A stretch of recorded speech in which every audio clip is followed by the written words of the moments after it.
Hi, Vasundhara వంటింటికి స్వాగతం. వసుంధర వంటింట్లో ఈరోజు నేను అమ్మవారికి నల్ల శనగలతో ప్రసాదం చేస్తున్నాను. రాత్రి 2 కప్పులు శనగలు నానబెట్టుకున్నాను. శనగలు బాగా నానిపోయినాయి. ఇప్పుడు కుక్కర్లో వేసుకుంటున్నాను. 2 గ్లాసులు వాటర్ వేసుకున్నాను. శనగలు మునిగే వరకు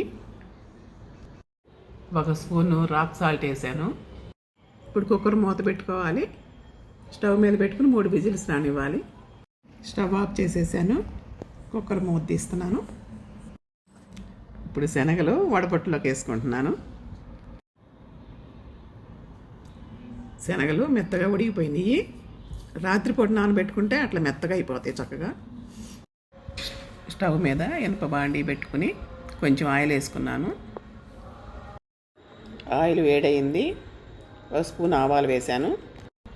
1 స్పూన్ మినప్పప్పు వేశాను. 1 స్పూన్ జీలకర్ర వేశాను.